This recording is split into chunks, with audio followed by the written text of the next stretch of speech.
Всем добрый день. Hello, everyone. Hello, Dr. Leitman. Hello. And we're continuing with the post-coronavirus era. And today we're going to talk about consumer economics. And we have a question from our viewers. Economics. We know that economics is the reflection of the relation and relationships between people. So the economic crisis, we can say that it's a crisis in the relations between people, the break of trust, and so on. I'll give several examples from our life that are directly connected at the connection and relations between people. First of all, if we're talking about, selling things that have a limited shelf life to begin with, throwing away tons of food in order to maintain prices. The armed conflicts, of course, these are also relations between people. In short, it's impossible to separate economics and the relations between people. And the entire economic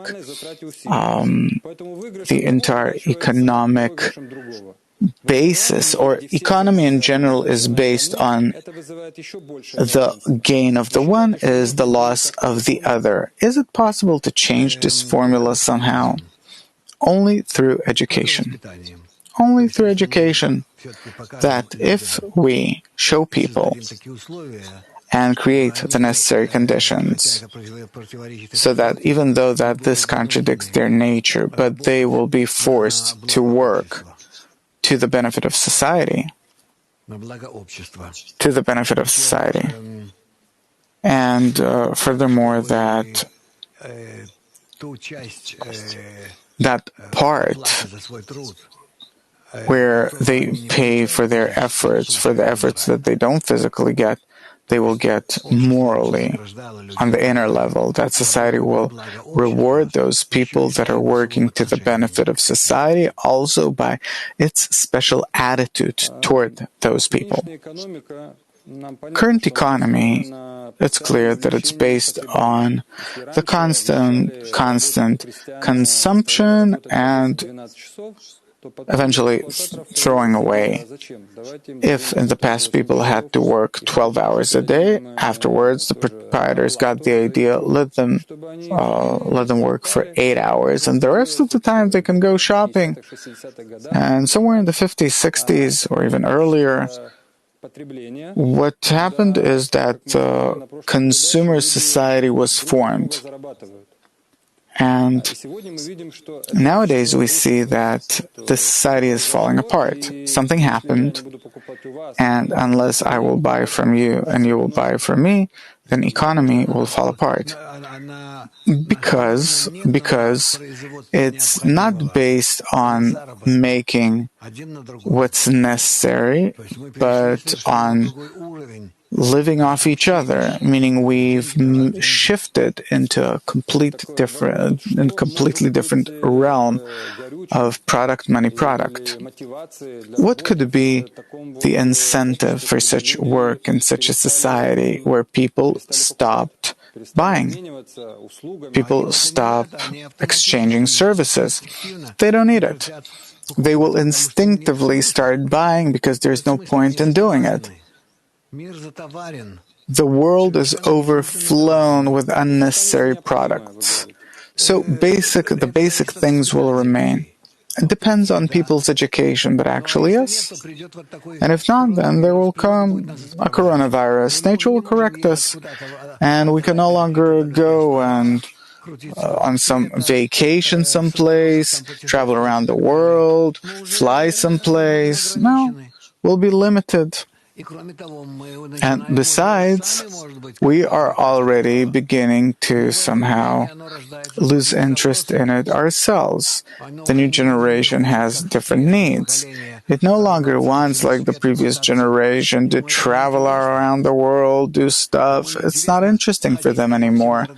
For them, it's not interesting to walk around the different cities of the world, to look at special churches and historic places. It's not important. It's not interesting to them.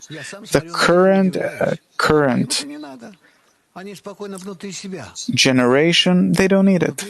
They feel calm inside themselves.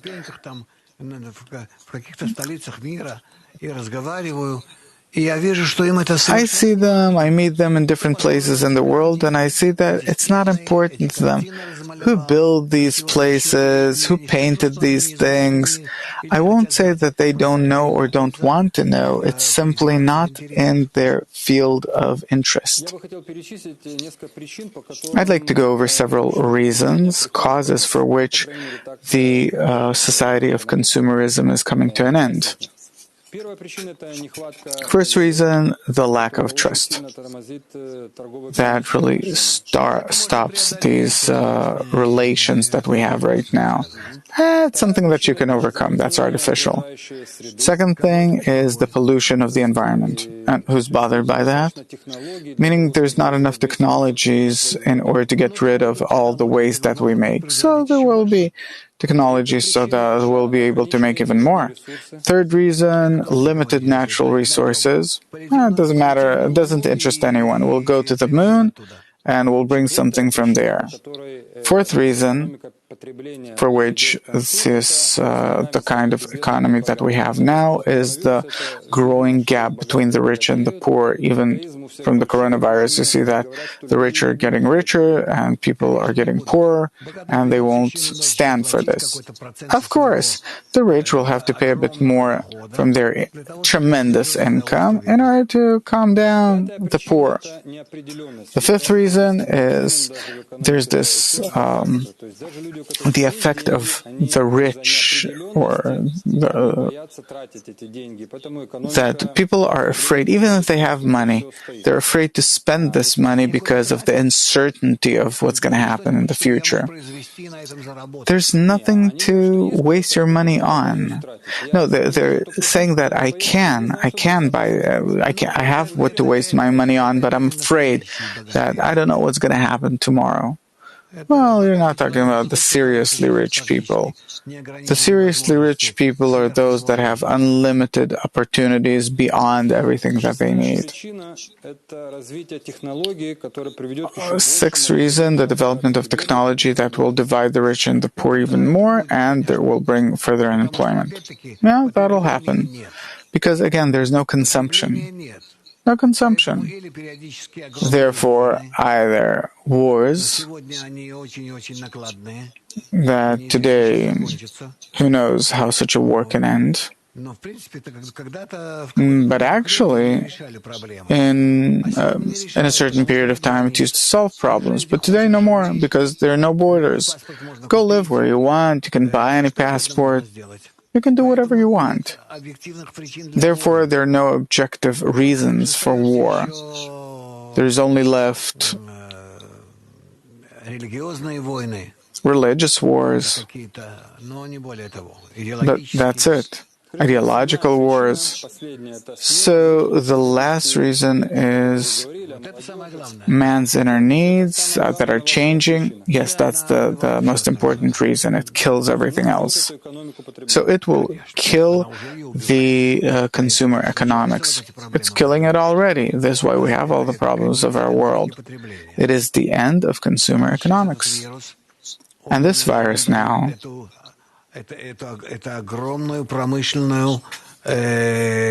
even this tremendous current, industrial current that was based on travel, it's all gone. Ships, airplanes, tour guides, hotels, these are all tremendous products and whatnot. You don't have that today anymore, and there won't be. People won't want to travel so much around the world, and you won't be able to draw them there. So, all of these thousands of planes around the world, you'll have to do something with them. to put them somewhere in the desert. They're preserved well there, some say, and they're going to be like a museum for our era. This is something that you can't hide from. Simply, it all came to an end. We have to understand that by our previous tools, with our previous tools and instruments, we can't build the new world. Suppose credit and loans, it is a form of economic relations where one country receives from another country and has to give it back. One side receives money from another side and has to give it back after some time with interest. Does it correspond to the laws of nature? No. This form does not correspond to the laws of nature by no means. No interest.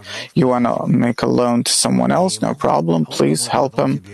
And in return, he'll help you later, but you're not doing it in order to make money or to gain off it, but you're doing it in order to help him. Because together with him, you are living on the same small planet and you have to help each other. He'll help you, you'll help him. Therefore, there should be no gain off it. And in general, when people exchange weapons or products or the result of their labor, they should only exchange. It should be like a natural exchange of things between people. Rich people will nonetheless try to go back to their previous incomes. The media is in their hands, and therefore they're changing public opinion. And if today certain products and services can be sold, then in the future they'll sell some kind of social types of products and services and still make money off it. What for? Why does the rich need money? Why does a person need money? Yeah? To get pleasure, to get different pleasures and services from that money. What? He'll feel no fulfillment by it. What can I acquire that's necessary for me? Understand? It depends on a person's development. If we give him a normal development, then he'll get no pleasure out of these acquirements. He'll buy some fortress and what? He'll catch ghosts. What'll he do there? Buy some island and he'll walk around. They're going to serve him cocktails and hold an umbrella over him, hiding him from the sun. What will he acquire? It depends on a person's development.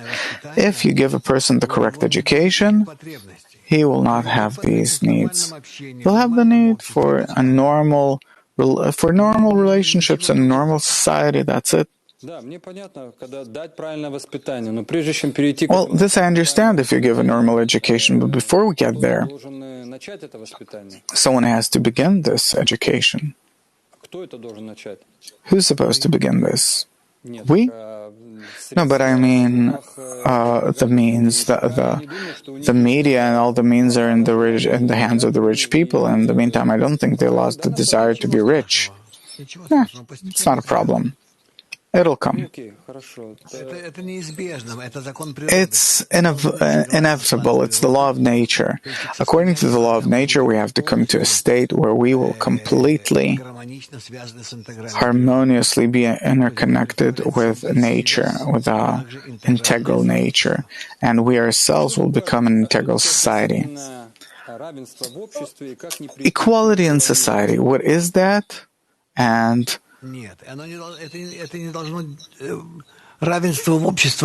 equality in society, it needn't be, it's only like in the times of the Soviet Union. You have to give a person what he needs, and to decrease yourself to a necessary level where that's all you need, he'll do it at the expense of his own education, for the education that he gets. A question from a viewer. Money is equivalent to the products that you get. People are fighting for equality, and how can we talk about equality if to begin with we don't know what a person's parameters are, how much effort does a person put in order to create a certain product? It doesn't matter to us. Altogether, we are getting what a person has to. There's no relation between what a person gives society and has to receive from society. What I can give society depends on the education that I get and when I'm ashamed of giving less and so on. What I get from society, it simply depends on the fact that I'm a human being that exists in this world. I don't have to give them a certain degree of, I have to give them something in which I can realize myself. And today's world has already achieved such a state where we can practically give this to everyone if we'd like to. Yeah, I think everyone will agree with that. So what do we have left? Only education. Well, on our next meetings, we'll talk about what education is. What do you think? If a person will agree to this kind of education, what do we need in order for a person to change the paradigm of his life? And it depends on broad dissemination and education. If around us there will be such a system, such an atmosphere, such a society that will be engaged in all of these things and will live that way, then people will understand, especially those that will be born. They will understand that that is exactly the life that we have to exist in, and that we come to it out of the recognition and understanding of the need for it, and not because we have to suppress ourselves. Money is the language of interconnection between people. In the future, you see a world without money? There will be money, only not in terms of dollars or something else, but in the form of exchanging services between us. I for you and you for me. And this money isn't something materialistic. It's mutual support, mutuality. That's the main thing we have in mind.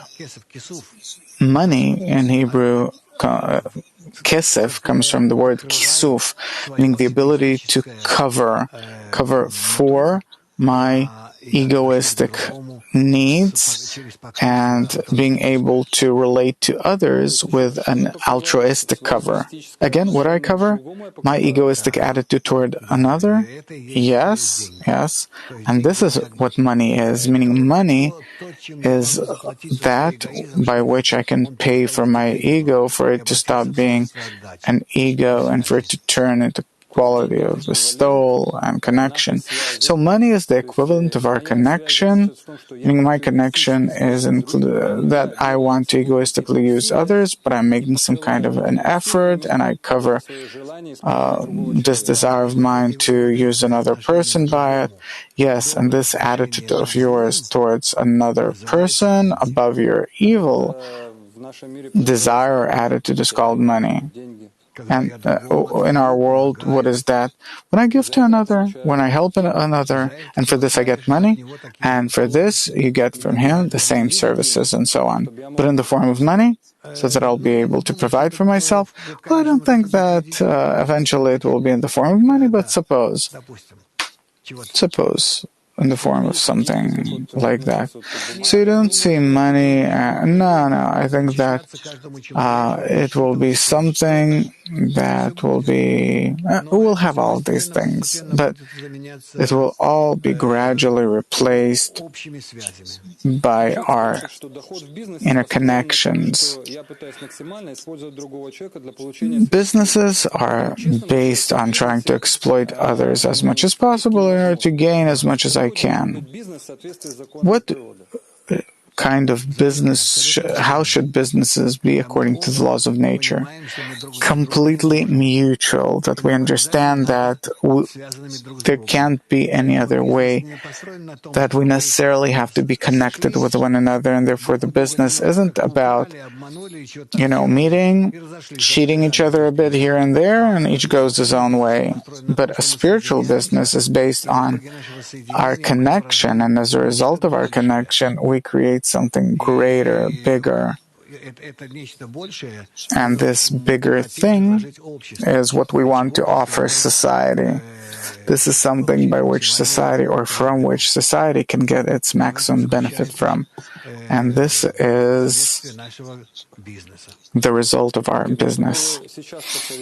Okay, what would you advise people that want, in accordance with the laws of nature? Now, it's unrealistic. It's after everyone go to invest yourself in education as much as you can. As much as you can into a new kind of education, or the education of the new society. Without that, we will not be able to advance at all, and the viruses are going to eat us alive. I see you're talking about education all the time, and we'll probably have to talk about this for you to explain what exactly is that. Not to go over it, but to stop there.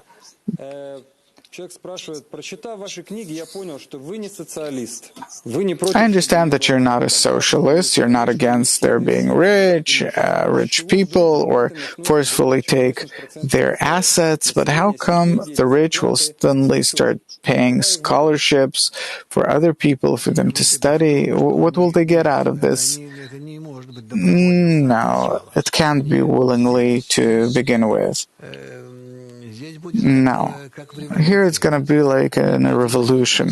The basic needs, necessities are going to dictate these things, necessities. It can't be that one person will have $1 billion and another person won't have how to make ends meet and feed his family. Obviously that here there has to be some kind of shift. So this is a kind of distortion, so we'll have to even out all of these relationships. We'll have to forcefully bring our relationships to a completely different structure in relation to what is money-product-money relationships. So in the future, there's going to be some kind of a law, like we have compulsory education. Were it not for this law, I think that most people won't send their children to school, and so on. But since there is such a law that forces every parent to do this, do you think it's going to be the same, or will a person himself want to get this education? Of course, this depends on education, but eventually there will have to be a law corresponding to it, everyone will get a certain amount of means that will be necessary, that will meet his basic needs, that will allow him to exist. And besides, there will also be the obligation to work for the purpose of society, in some factory, in some wherever, according to a person's abilities, and to participate in education. You're talking about the influence of society over a person, just like the consumer society appeared. It was artificially created, this desire to consume in a person through mass media and advertisements and so on. And people were paid more, not like it used to be that in the past that they were given only something in order to survive. So in short, the consumption society is it was artificially made by other people. It was man's ego that was used for this, and now this ego has acquired a different form. And this is something that you can't do anything about. People have changed. Today, you can make different kinds of metamorphosis with people. Okay, the rich, they are the ones that, these capitalists, they've also changed. Yeah, but the people that they can realistically make this new society that we're talking about if they'll see the benefit in it for them. I don't think that it'll come from them. I'm not expecting anything good from those people that are holding on to their riches and their power positions. They can't change. This is how they're made. All of those owners of giant companies and so on, they can't. It's impossible. In their place, I couldn't do it either. So how can this change happen, this transformation? Because to us it's clear. It comes from within. A person changes from within, and he changes society. Look at the new generation, how different it is from the previous one. So, a few more years will go by, still it will all change. So, economy will change because the inner needs of a person will change. The virus will help us in that. Oh, plus the viruses, of course. Of course. Last question. Can you explain what does it mean? Each according to his ability, each according to his needs. Is this the new principle, the principle of the new economy? Undoubtedly. You have to give a person what he needs to meet his basic needs, no more and no less, for him to exist in a normal way. You have to do it. Me, meaning the government. Yeah, society. On the one hand. On the other hand, you can, in return, demand for him to somehow participate in making society prosper, to bring society to a state where you don't have to measure the well-being of society according to the growth of some product or something. If you have all your basic needs, nothing has to grow. A person's an animal. What he needs, that's it. Today he doesn't need to use 5,000 calories, and today he uses 2,000 calories. This won't be what the growth of the well-being of society will be about. The growth will be only about greater connection between people, where in their connection they'll start discovering higher levels or layers in nature. But then you're canceling the pyramid of Maslow. I understand that, okay, rich or poor, everyone needs their basic needs. A rich person can't sleep on 3 beds and eat 20 lunches. But there's social growth of the egoistic desires like wealth, power, knowledge. You can't skip over that. It depends on education. When I will use these means in order to provide society with their basic needs, it won't be called power or fame or things like it is today. It will be called differently because I'm doing it for the sake of society. What will a person get pleasure from? He'll be respected. So you're still talking about respect. Yes, but this is a different kind of respect. It's not power. It's where I work for the sake of others and appreciate what I make, my efforts, according to how society values me. So still, these desires, they will remain. The desire for wealth, riches, they will acquire a different form for the sake of humanity. So it's very possible that there will be rich people, but these riches, there won't be rich people. Society won't allow itself to have such people. Or the person, this newly educated person, he himself will not. Well, there are such examples like Sweden, social countries, but the gaps there aren't that big, but still, the aspiration for knowledge, there will be scientists, right? They will be respected for their revelations, but all this will stay. What's the difference between today's scientists and the scientists of the future? These and those work in order to satisfy their egoistic desire for knowledge. It seemingly doesn't harm society. Possibly doesn't harm society. No, that can stay. Anything that does not harm society or allows it to advance toward greater integration, it's praiseworthy. So you're saying that the compass should be the well-being of society? Undoubtedly. Okay, thank you very much, and I hope that we'll advance in this direction. Till next time, all the best.